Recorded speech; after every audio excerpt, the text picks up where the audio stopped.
Welcome back to my channel, Famous and Fabulous. When the king of late-night television died, there was no funeral, no big Hollywood ceremony, no rows of black cars, no public place for people to say goodbye.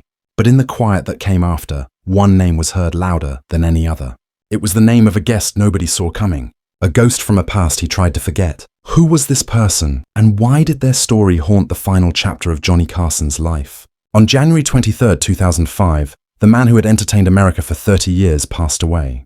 Johnny Carson, the greatest king of late night, died quietly at Cedars-Sinai Medical Center in Los Angeles. The official reason was breathing problems caused by the lung disease he had been fighting. He was 79 years old. His nephew, Jeff Sotz, gave out a simple, clear statement. He was surrounded by his family, whose loss will be huge.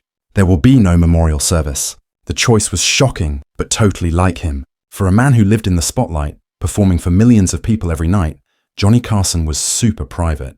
His friend and fellow host Dick Cavett once remembered how socially awkward Carson was, how he would struggle just to make small talk with a few fans outside the studio. Ed McMahon, his loyal partner for 30 years, famously said, "Johnny was comfortable in front of 20 million people and totally uncomfortable in front of 20. He was often called the most private famous person who ever lived. So when he died, he got the privacy he always wanted. His body was cremated and the ashes were given to his wife, Alexis Moss. There would be no public gathering, no place for his famous friends and co-workers to share memories. The man whose final show was watched by an amazing 50 million people left this world with only a handful of people there.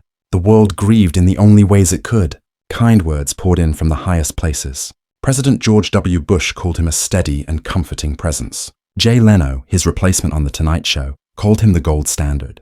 And David Letterman, the man Carson himself saw as his true successor, gave maybe the most touching tribute, saying, "All of us who came after are pretenders.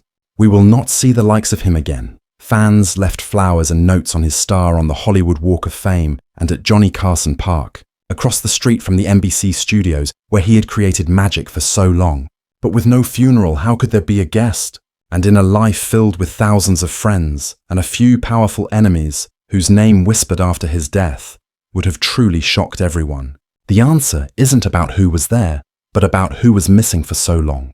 The unexpected guest wasn't a person who showed up that day. It was the ghost of a friendship so deep and a betrayal so painful that it shaped the rest of both their lives. It was the story of the one person Johnny Carson could never ever forgive. To understand the ending, you have to go back to the start. Before she was a famous name, Joan Rivers was a struggling comedian.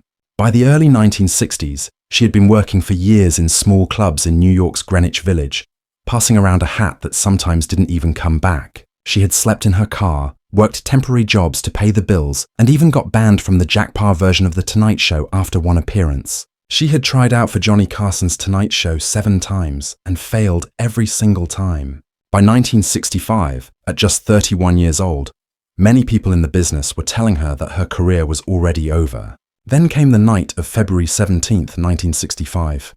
It was a favor booking, something her manager set up as a favor because he also worked with Bill Cosby. Rivers walked out onto that stage, sure it was her last chance. But something incredible happened. She later remembered. It was one of those nights where everything goes right. The stars line up perfectly. And the audience, we just clicked. She wasn't just funny, she was electric, and the one person who mattered most saw it. As her performance ended, and she sat down on the special couch next to the host, Johnny Carson leaned in and said the words that would change her life forever. On national television, he told her, "You're going to be a star." Rivers remembered looking behind her, wondering who he could possibly be talking to. She described the chemistry between them on camera as absolutely magical. In that moment, a bond was created. Carson didn't just give her a break. He became her supporter, her teacher. As she would say, for years to come, he handed me my career. From that night on, Joan Rivers was a regular on The Tonight Show. She made nearly 100 appearances over the next 20 years. Their back and forth on camera was legendary. He was the cool, calm king, and she was the sharp, funny court jester who could make him really laugh until he cried. His faith in her was real.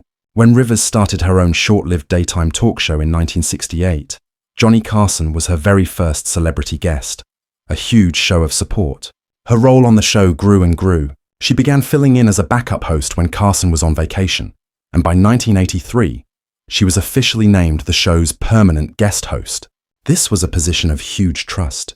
When Johnny was away, the keys to the kingdom were hers. She was, in the eyes of the public and the business, the queen in waiting. Her loyalty to Carson was complete. She later said that she had gotten many offers to host her own program over the years, but always turned them down to stay with The Tonight Show. But here is the detail that changes everything. For all their warmth on camera, their relationship was almost completely professional. It existed under the hot studio lights and in front of the cameras. Rivers herself wrote, "Our friendship existed completely on camera in front of America. And even then, during the commercial breaks, when the red light went off, we had nothing to say to each other." This wasn't because they didn't like each other. It was because of Carson's legendary distance. He was a man who built walls around himself. Theirs wasn't a relationship of close friends who shared secrets. It was a work hierarchy. He was the king, the boss who had discovered her and given her a place in his kingdom.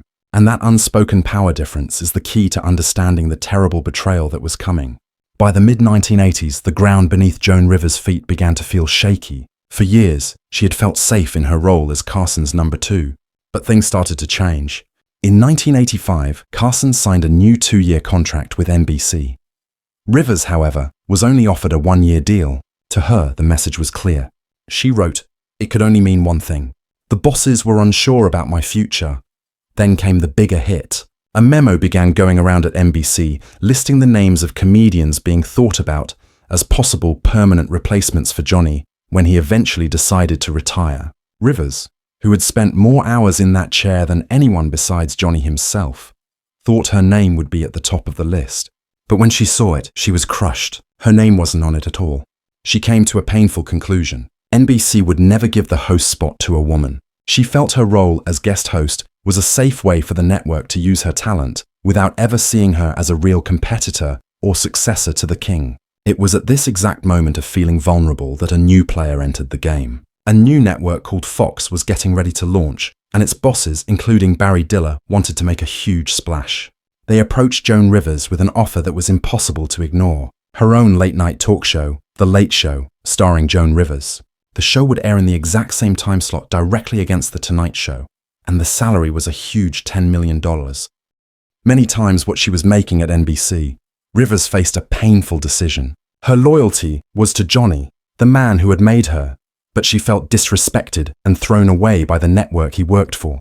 Her husband and manager, Edgar Rosenberg, gave her some important advice. He told her not to say a word to Carson until the contract with Fox was signed and finished. His thinking was based on cold, hard Hollywood reality. Other comedians who had been regulars on The Tonight Show and left to start competing shows were often immediately banned from appearing on Carson's program. If she told Johnny and then the Fox deal fell through for some reason, she could be left with nothing. Even worse, they both worried that the famously powerful Carson could make one quiet phone call and kill her deal before it ever happened. So, she kept quiet. A choice she would regret for the rest of her life. The weekend before the official announcement, the news leaked out. What happened next depends completely on who you believe, as two totally different versions of the story came out. According to Joan Rivers, she was horrified that he heard it from someone else. She immediately tried to call him to explain. She said she finally got him on the phone and told him she was leaving to host her own show on Fox. He said nothing. He just hung up. She called back thinking they must have been disconnected. He hung up on her a second time. That was it. They would never speak again. Johnny Carson's version was completely different. He claimed that phone call never happened. He told people that he learned about her new show from a press release just like everyone else. He felt completely blindsided, ambushed, and betrayed by the person he had supported for over 20 years. Why was his reaction so extreme? Other male comedians had left to do their own shows, and while there might have been tension, Carson had often given them his blessing. Rivers had her own theory, one that cut much deeper than simple work competition. She later wrote, "I think he really felt because I was a woman that I just was his, that I wouldn't leave him. I think it was a question of I found you and you're my property. He didn't like that as a woman. I went up against him." In Carson's world, a man leaving to compete was ambition. A woman leaving was betrayal. The king had been challenged, and his anger would be quick and crushing. Johnny Carson, the most powerful man in television, used his power to punish her in every way he could. The first and most obvious result was that she was immediately and permanently banned from The Tonight Show. For the rest of Carson's time there, and even for years after he retired, she was not welcome in the studio that had been her second home. But it went much further than that. Carson created what was basically a blacklist. Anyone who appeared as a guest on The Late Show starring Joan Rivers was told they would no longer be welcome on The Tonight Show. For celebrities and their agents, the choice was simple. You could go on the struggling new show on the new network, or you could go on the most important and powerful show in television history. Almost everyone chose Carson. Rivers found it nearly impossible to book A-list guests. An NBC executive, a personal friend of hers, supposedly told her bluntly, "We are going to destroy you." The Late Show premiered on October 9th, 1986, and almost immediately ran into trouble. Without big-name guests and facing the full force of Carson's ratings power, the show struggled behind the scenes. Things were even worse. Rivers' husband Edgar, who was a producer on the show, fought constantly with Fox executives. After less than a year, the network gave Joan an ultimatum: fire her husband. She refused. So in May of 1987, Fox fired them both. The work humiliation was huge, but it was about to be overshadowed by an unimaginable personal tragedy. The failure of the show, the massive debts they had piled up, and the public downfall put an unbearable strain on her marriage. 3 months after they were fired, Edgar Rosenberg took his own life. In the darkest moment of her life, Joan Rivers was completely alone. Her career was in ruins, her husband was gone, and through it all, from the man who had once been her greatest supporter, there was only silence. Johnny Carson never called. He never sent a note. He never said a single word of sympathy. This single act, or lack of one, changed the feud from a bitter Hollywood fight into a truly dark and tragic story. It revealed a side of Carson that his loving audience never saw. A man whose grudge was so deep that it overrode any sense of basic decency or compassion, as Rivers would later say, describing her complete isolation from the world she once ruled. It was like Stalin had sent me to Siberia. The king had passed his sentence, and it was final. Now let's return to that quiet day in January 2005. As the news of Johnny Carson's death spread, the story of his epic unresolved feud with Joan Rivers was one of the first things that came to everyone's mind. She was the ghost that haunted his legacy, the one loose end that the master of control could never tie up. In the absence of a real funeral, her story became the eulogy he never got. She was the unexpected guest. Her reaction to his passing was as complicated and raw as their history. There was no simple statement of sadness. Instead, her public comments were a tangled mix of lingering bitterness, deep hurt, and a surprising amount of professional respect. In one interview, she was brutally honest, calling him a mean son of a butt. In the very next breath, she would add that he was also the most brilliant straight man ever. Nobody touches him. The pain was still fresh, even after nearly 2 decades of silence. She didn't feel sorry for taking the Fox show, but she did mourn the opportunity for grace that Carson had thrown away. In an interview given shortly before her own death, she imagined a different ending to their story. "What Johnny should have done," she said, "after the whole thing, after I left the show and after I was fired from Fox and after Edgar committed suicide, Johnny should have had me back on the show and said to me, 'Where you been?' It would have made all the newspapers, and we should have picked right up. It would have been a moment of forgiveness, a classy move from the classiest man on television. But it never happened. Even years after his death, Rivers was still searching for some kind of closure. On an episode of her reality show, Joan and Melissa, Joan Knows Best, she visited the cemetery where Carson's ashes were buried. The cameras followed as she tried to finally face the man who had shut her out of his life, speaking to the empty air in a final, heartbreaking attempt to make peace. This is why Joan Rivers was the true guest at Johnny Carson's funeral. While he had retreated into his super private world after retiring in 1992, never speaking publicly about the feud, she had been forced to live with the consequences out in the open. For years, she was the only historian of their broken friendship, telling her side of the story in interviews and on stage because his side was only silence. At the moment of his death, her voice and her pain were the loudest echoes of his past. The unexpected guest wasn't a person standing in a church. It was the unavoidable, tragic, and unforgettable memory of the one person he built up and the one person he could never forgive. In the end, Johnny Carson got the quiet exit he always wanted. There was no public spectacle, no grand memorial, but that silence was filled by the story of the one person he could never forgive. The most unexpected guest at the end of his life wasn't a person at all, but a memory. The memory of a friendship he created with a single sentence and destroyed with the click of a telephone. It was a final silent testament to the complete loyalty he demanded and the unforgivable price of betrayal in the court of the king of late night.